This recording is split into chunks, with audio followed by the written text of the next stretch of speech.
what was to download the screen recording. Ron, we're recording. I would say yes. Start when you feel ready. And where would you like me to start, Mr. Chow? Shall we start by welcoming our viewers? Why don't you start with welcoming the viewers, and I'll grab the thing that I want to visually share with them. Okay, fair enough. That sounds good. Viewers, welcome. Obviously, you're more than likely watching this at some part of the DP Deep Dive Study Day. Today, for our TOK Explainer, and this is our TOK as the taught course TOK, part of the diploma program core, we are joined by Ms. Knoppert, who is going to share with us an insight into how TOK is taught in those TOK lessons that we've never attended because we're teaching our own lessons. He's going to be giving us today an insight into the philosophy of the TOK course, so sort of like a potted version of the TOK guide, an idea of the scope of TOK at the ISH, so which parts of the guide we pull from specifically, and a guided tour of a unit. So one way in which a TOK unit is structured. Mr. Knoppert joins us from the glamorous surroundings of the C building kitchen. Where I've just welcomed a colleague in who's come to collect their bag. Excellent. So under these strange circumstances, we will do our best to produce an informative kind of ballpark 15 minutes of insight into TOK at the ISH. So, ready when you are. All right, then I shall share what I had intended to share. And we'll actually start on not the last slide, but the first slide. Seems fair.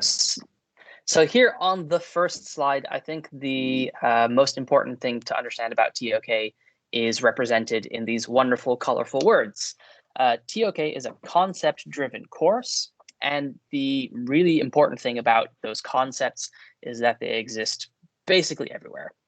They exist in the academically taught subjects, they exist in the world around students, they probably exist to some extent inside the students' minds already. They just might not be able to put these things into words as such. That then is the aim, of course, of the course, to take these concepts and make them feel real. The question, of course, on your minds and also on my mind when I initially started teaching TOK, how does one actually do that? Now, we have a lovely new course that started this year, a new guide, and I think it's the best version of TOK that has existed in my 10 years of teaching it. And what that has done is it's taken these big ideas and it's given them a structure that I think is effective in guiding things, but it does not limit things. And to that end, I think it's probably a good idea to actually show you what does that guide more or less look like in a wonderful visual sense. This then is the second slide. You'll see here that there's a couple of different segments to the course and how it's taught. You'll notice that the concepts are in the background. They are pervasive. They are in all of these things. But it's up to us as TOK teachers to actually put together a structured teaching process. The guide recommends that we start with the most essential theme, the core theme, knowledge and the knower.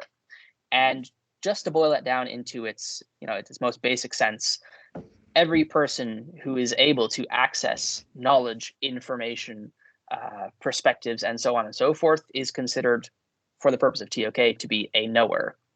There are many things that they know, and there are many different varieties of knowing. There's knowing how, there's knowing that. We don't have to go into the actual philosophical terminology there, but essentially it's you as an individual see the world, and in that process of seeing and interacting with the world, you know things. So that's where the knowledge comes from. This is what we try to establish within the first several weeks of the course. It's the first thing we do when we start with the DP ones, and it goes all the way until the autumn break. So that's about 8 and a bit weeks of nothing but who are you? How do you think? Why do you think that way? Where does that come from? What does it mean? And so on and so forth. So 8 weeks of thoroughly trying to deconfuse the confusing mess that is, TOK, this is scary stuff. And Mr. Chell, I'm under the impression that you wanted to have a look at a specific part of that unit to sort of explain where we go with things. Is that correct? That'd be kind of nice. I'd like to offer kind of like one kind of initial reflection. When Ron and I were talking about this in advance, obviously we've been through kind of like a process of trying to decide what we were going to share today, and a process of kind of how we can make this as overviewable as possible. When I asked you to define kind of what kind of the core of the TOK course was, the idea of obviously the knower being central was crucial. And you said to me that an individual responsible for their own learning and a self-awareness of their own learning. And the idea of self-awareness of their own learning, the self-awareness of themselves as a knower, is something that kind of something that's central to the course. And through that self-awareness, it opens the door to more effective learning, maybe. Correct. That's at least the hope, right? It's if you can point out to students that there are certain things that make them who they are, without telling them, hey, you are this, therefore you must think that way, by saying, look, here's a possibility. It might be that because of your age, you look at things differently than people of different ages. There's that generational possibility. We're not telling them there is that generational difference, therefore you think differently than I do. But we're saying there is the possibility that this is a component that plays into how you see the world around you in a different way. So this is how you really get to the idea of owning your own perspective, self-awareness of it, and then considering what the consequences of it might be. And of course, it's teenagers, so that's going to be the most challenging thing. We'll have to see actually at the end of a first time going through this whether students are as self-aware as we like to think that they are. But we're certainly giving them the tools to learn that. Yeah, indeed. And, when we think or if I think, for instance, to my favorite extended essay students to supervise, or the students who I kind of feel the most confident with as they go through internal assessments in my subject, the students who are academically self-aware are the students that make the most kind of dependable, the most reliable progress, and the students who ultimately end up being able to be more or have a higher chance of being kind of independently successful as they go off through their work. Sounds about right. Fair play. I'll let you continue. All right. So we'll take a little sidestep here in a minute. I'll continue to sketch the structure of the course, and then we'll actually dig into something here. So once we've established the core theme, then we are presented with a bit of an option how we want to approach things. Now, there's two final assignments in TOK. There's an exhibition and an essay. The essay is linked to the areas of knowledge. The exhibition is linked to the themes. So it makes sense to do the themes first. You'll see that there are 5 of them, but we are asked to choose 2. And for this, the first year, we've chosen knowledge and technology and knowledge and politics. The idea behind those being that that's sort of the themes that students in previous years already have wanted to engage with, but were unable to do so within the confines of the old course. Now there's explicit themes, sort of context areas where we dig into the questions that we've started raising with the core theme. Very nice. And this, I think, is a good way of jumping into that core theme bit again. And if I can maybe raise this as a possibility right now, when Please. Teachers are thinking that they would like to connect with TOK understandings that have been developed through the course, that means that they should really be looking at those 2 optional themes. If they feel maybe a little more confident or a little more driven to stretch themselves, and they want to deal with some optional themes that students haven't come into contact with, or want to maybe explore the possibility of putting them into contact with additional TOK ideas, then they would look in the other optional themes: knowledge and language, knowledge and religion, and knowledge and indigenous societies. I think there's certainly that possibility. I know that based on the old course, teachers will first probably want to have a look at the areas of knowledge, because it's what they're already familiar with, of course. Far be it for me to teach students what your course actually is, what your subject actually is all about. Well, I'm going to say you're free to try. But if, for example, I was teaching about the natural sciences, of which ESS is one, then I wouldn't go into the content of that subject, but I would look at it in context and say, well, what makes ESS similar to other sciences? What makes it different from other sciences? What's actually scientific about it? What expectations does that raise? What's the potential application of the knowledge that you're gaining in that course? And then, of course, drawing on the things that they have been learning in that course. And that's where there's a nice sort of interplay between the TOK course and the content of the IB diploma courses. The content can actually show up in both directions. It's possible that they ask critical TOK questions within ESS, and there's a possibility that I actually talk about ESS topics within the natural sciences.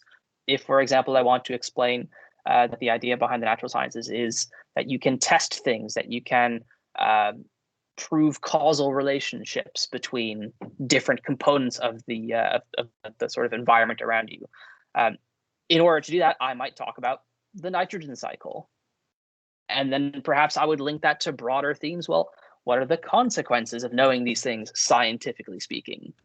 Is that in and of itself enough? Or are there other components, seeing as how it's environmental systems and societies, are there other components that make the scientific part of that course take on a particular shape that maybe isn't true for something like physics or chemistry or biology? So really digging into those sort of questions. But it's not all serious stuff. It's also sometimes fun and games. And for that fun and games, I would like to share with you a bit of fun and games.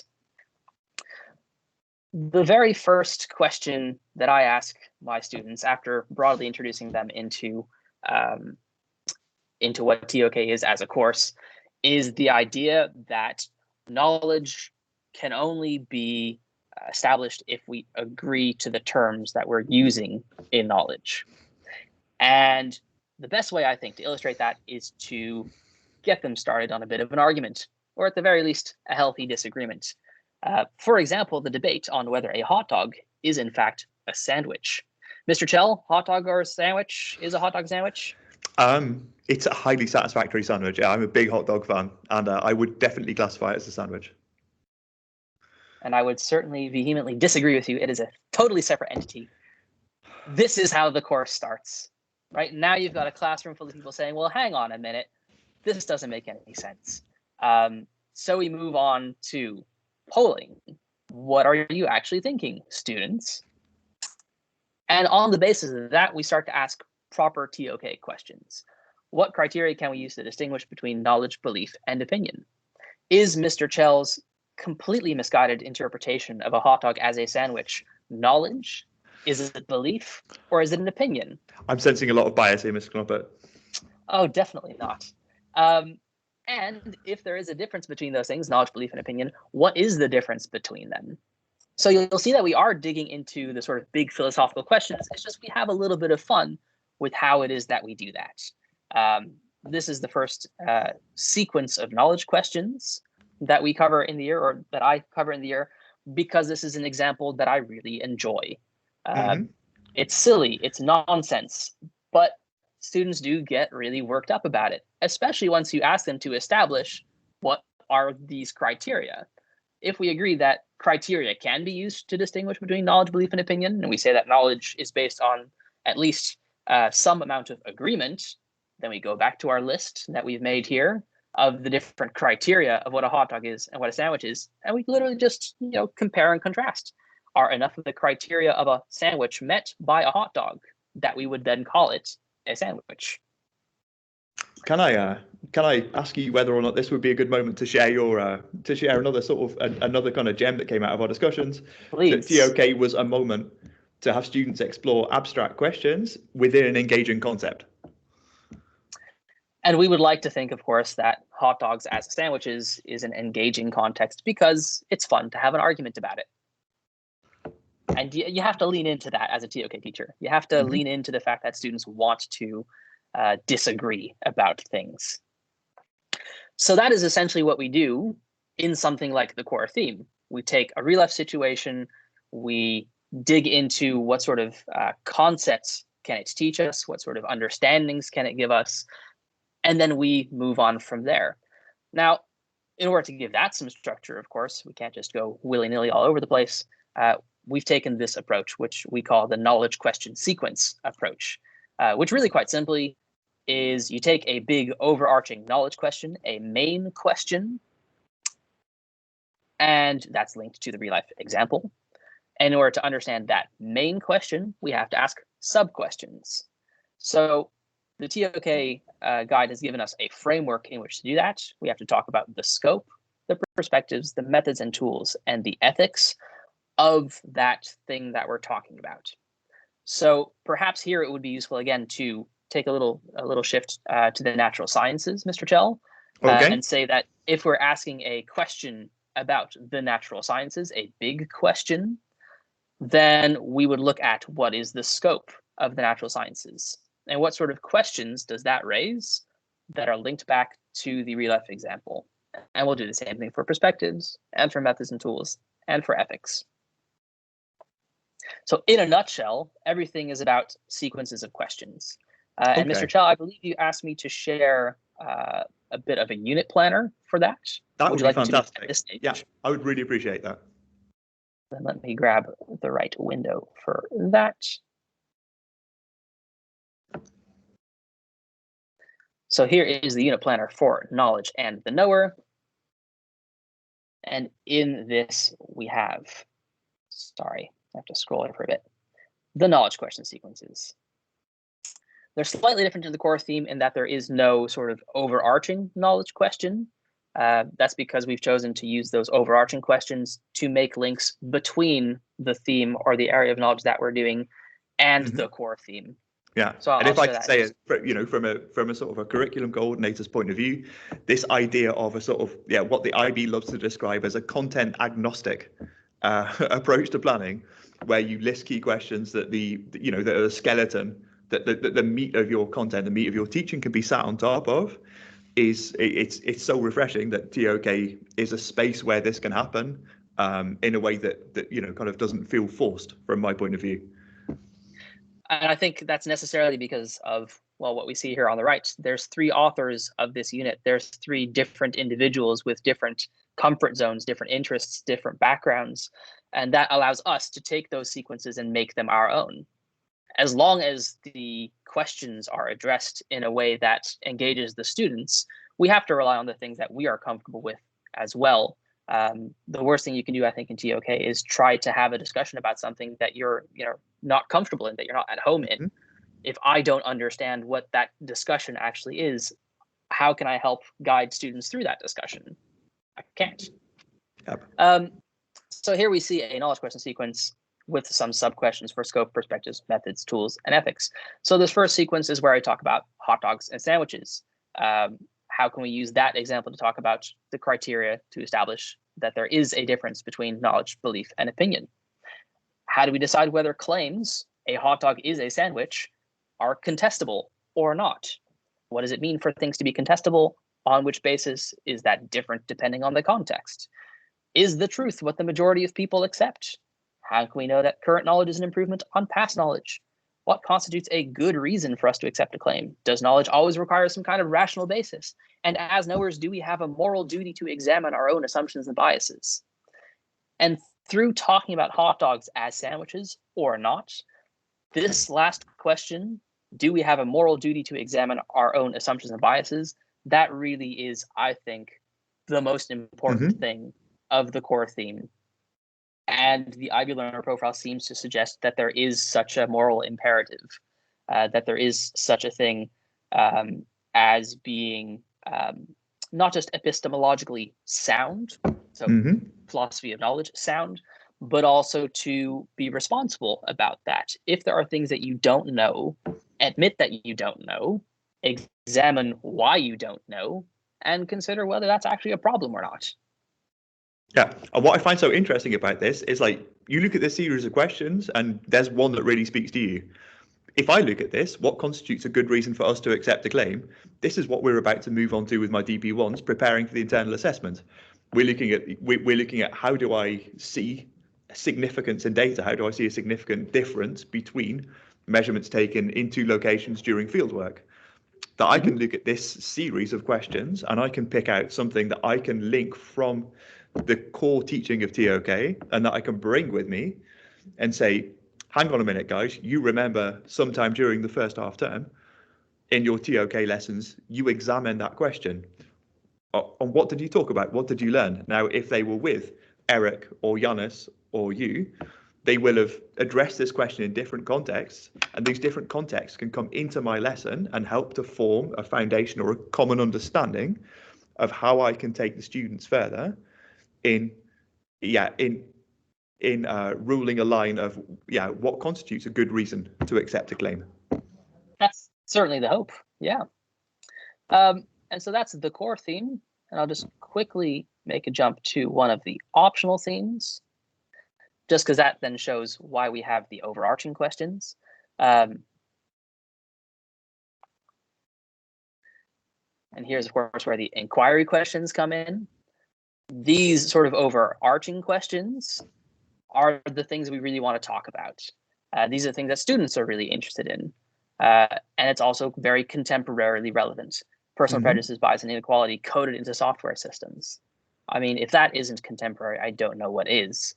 And so that's how we have a look at a specific example or a context, a thing that exists in the real world, in order to engage with both the core theme, because that's where this question actually originates from, or it's a link back to the core theme about perspectives, but then also allows us to talk about the specifics of that example. So again, a series of questions.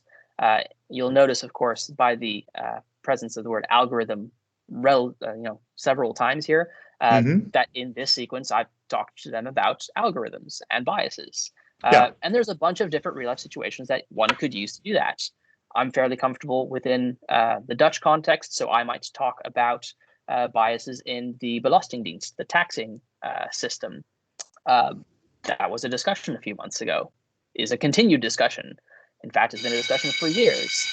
That's my particular personal choice. And it might be that Eric and Orianis will choose different things because they have different backgrounds with different insights for the students to learn from.